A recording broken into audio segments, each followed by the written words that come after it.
Hello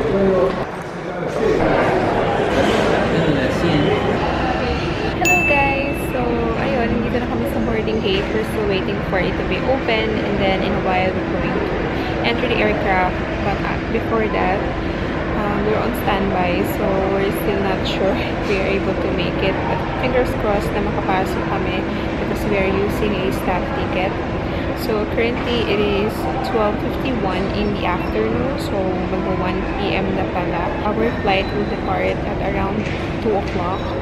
So siguro the flight will take us 2 hours and we will reach Iguazu around 4 in the afternoon. You're recording, I know.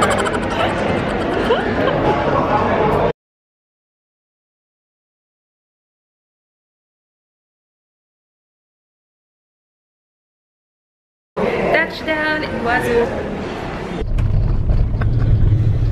Guys, finally we arrived here in our hotel and we are staying here in Paul's Iguazu Hotel and Spa. Finally, we're here in our room and ayun, we're just getting ourselves situated as of the moment. But for now, I'm going to give you a quick room tour of our hotel room. This is the main door. Left side is my full-length mirror and my closet dito. This is how it looks like. So, nandito yung mga luggage namin. And there's the TV, the desk area, bathroom. Meron tayong balcony right here. It's like you're in the middle of the forest. So, sarap lang magkape every morning and stare onto this view. Hello guys! So, ayun, ngayon nakapag-bihis na ako. And right now, we are going to go out to have dinner. We're starving na. And pakita ko lang sa inyo ang aking simple outfit for tonight. And then, ewan ko, gusto ko mag-chinelas na lang.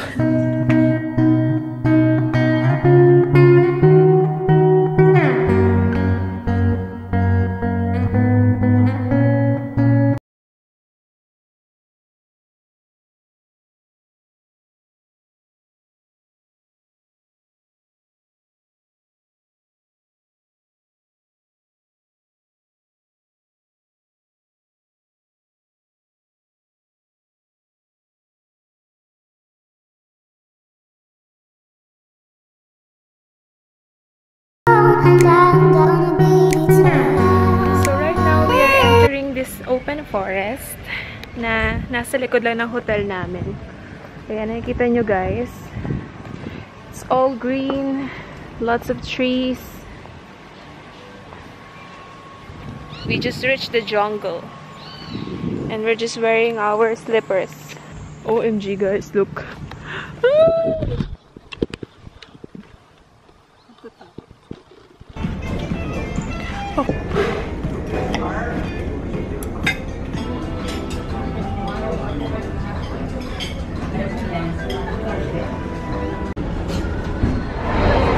Hi guys! So ngayon we reached the park and we're just getting our tickets to enter.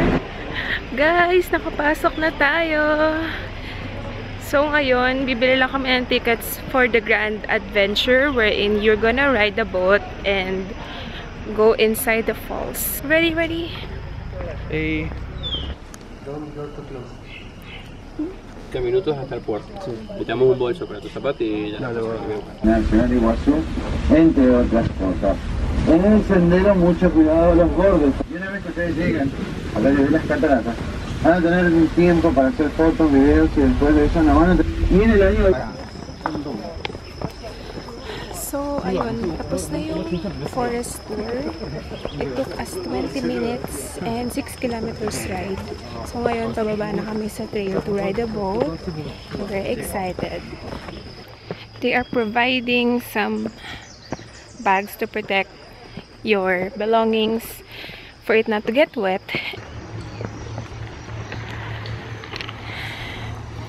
So, ayan, there are life jackets.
Restaurant or food court dito sa loob ng park. And ayan ang aming lunch for today. Chicken with rice and sa kanya milanesa, napolitana, No, milanesa. Milanesa only and choripan. Ayan, sarap na sarap siya, oh. Sarap. And then we just got finished from the falls. It's a very nice experience. So happy. Hindi ako nagpalit ng top, pero bumili ako ng shirt, extra shirt, like this one. This is 850 pesos, no? 850 pesos. Same as Philippine currency, guys. And 480 this raincoat naman kasi umuulan sa labas. Ano pa ba yung mga, what are the things that we got?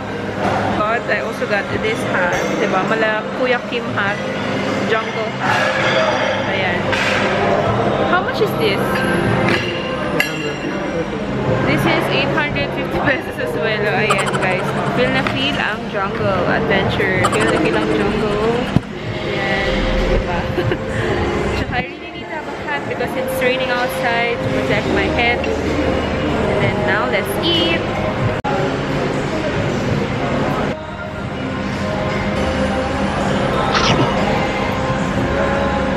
This is called choripan. It's a very traditional Argentinian sausage in a bread. Yan. Tapos, nilalagyan nila ng chimichurri on top. Chimichurri, right? Salsa criolla. Criolla, sorry. So, naglalagay sila ng criolla as a salsa, like sauce together with that.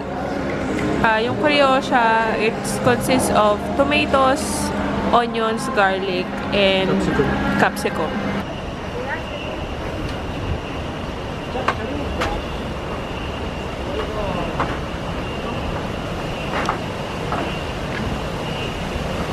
Ayan guys, we are doing the trekking.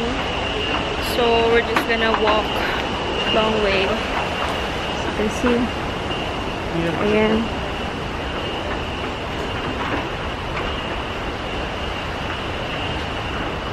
And it's a bit raining right now, like umaambon ngayon.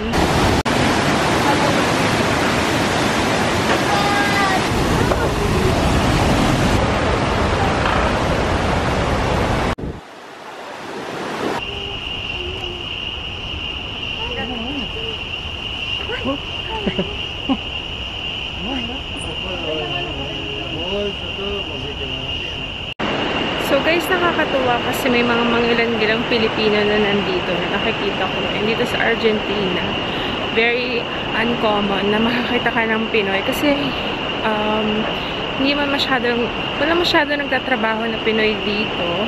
So for tourist purposes lang. And ayun, nakakatuwa lang makakita ng mga kabayan. Buhay natin.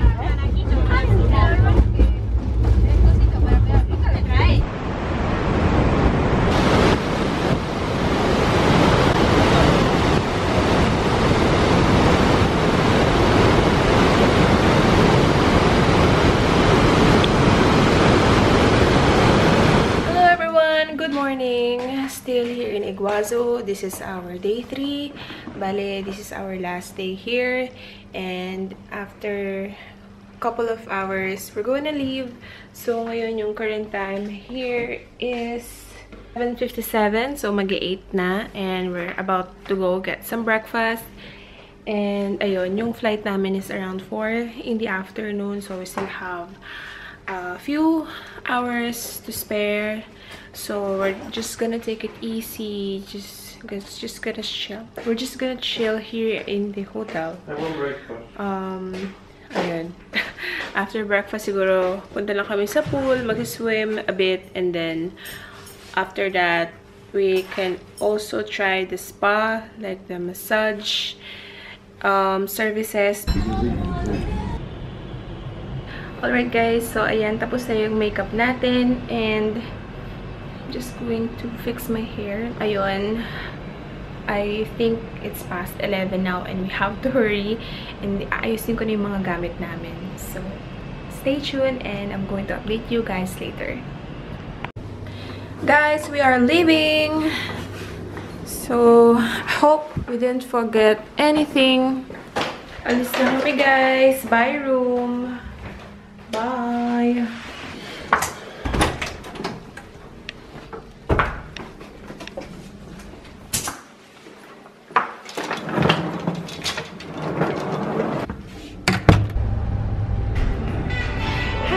So, ngayon naka-check out na kami, and nandito lang kami sa restaurant sa my hotel, and we're just going to eat lunch before going to the airport, but we have to be there 2 hours early. So, ayun, gusto ko sanang mag-try ng ibang restaurant na malapit dito na sikat, but we don't have that much time, kaya dito na lang kami kakain, and from here to the airport it would take us 45 minutes.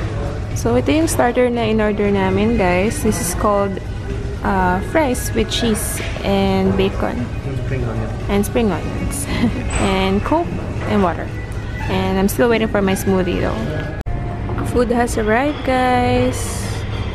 So, this is the ribeye steak with potatoes and criolla. Any kind of steak is really famous here in Argentina. They have the best quality of steak that you can ever have.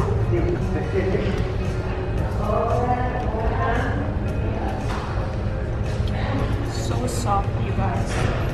And then this salsa as well. It's really good. I love it.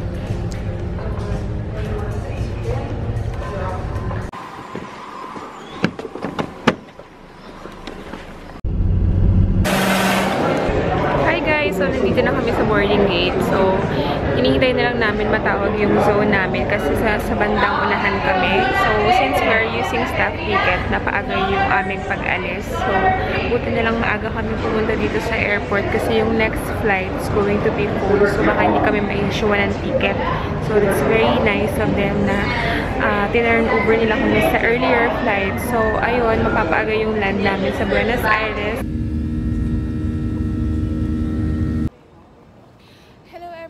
So, we landed safely here in Aeropuerto Buenos Aires. So, ayun guys. We're just waiting for my husband's bag kasi hindi nag-appear sa belt yung kanyang bag. So, ayun.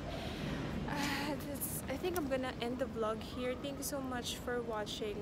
Don't forget to like and subscribe here. And I hope to see you again in my next one.